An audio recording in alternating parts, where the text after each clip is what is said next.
I'm Ross Fish, and I've been working at 4MS for a little over 1 year now.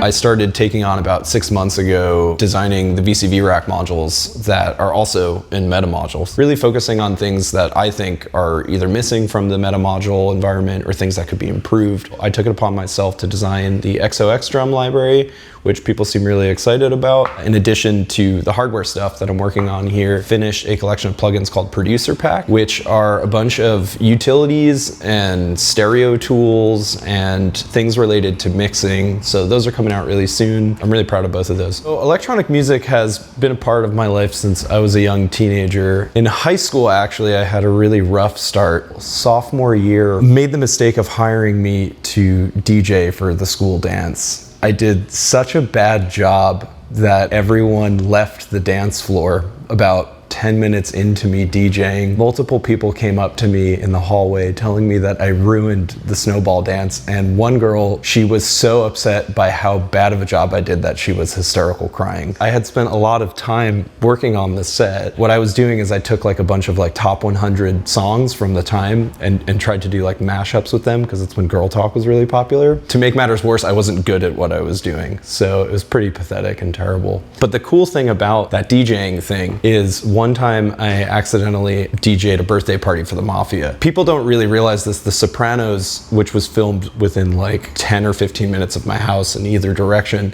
I tell people it's actually a documentary. It's not really a show, because everyone, you know, growing up in Jersey knew someone or several people that were definitely connected to the Mafia. There was this guy, I won't give his full name, who was a landscaper in my neighborhood. Drove by my house one day. He had known my dad from town or whatever, and he was like, I want you to come to my house and DJ my daughter's birthday party. He told me to just like bring like top 100 tunes, and he told me it was for his 2-year-old's birthday party. I showed up to his house with my DJ equipment, and there was like two 2-year-olds there and like 3 mob wives. And I was looking around and I was like, this doesn't look like a children's party at all. So I go into the backyard and there's 100 dudes in suits smoking cigars.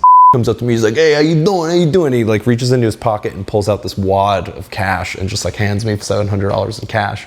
And I was like really confused because I was a teenager. I started talking to him, I was like, I think there's some confusion. Like, he told me this was like a kid's birthday party, so I brought top 100 music. He's like, yeah, my daughter turned 2. And he's like, hey, do you have any Stones? And this was like the era of the iPods, so I only had one Rolling Stones album, which was the Rolling Stones Greatest Hits that was on my iPod, and you couldn't like download music at the gig. So I put on the Rolling Stones Greatest Hits, and I started panicking almost immediately because I realized that that was the only Rolling Stones record I had. So as the record was coming to the end, I came up to and I was like, hey man, I gotta be honest with you, like this is the only Rolling Stones record I have, like I don't really know what to do. And kind of drunk at this point, and he was like, yeah, just keep playing it, just keep playing the Stones. And after he said that, he handed me another wad of cash. So at this point I was up like $1,200 or whatever. Every time the record finished, he just came up to me and handed me more and more money. So by the end of the night, he was so drunk that he must have given me like $3,000 or $4,000 in cash to play the Rolling Stones Greatest Hits on repeat. And then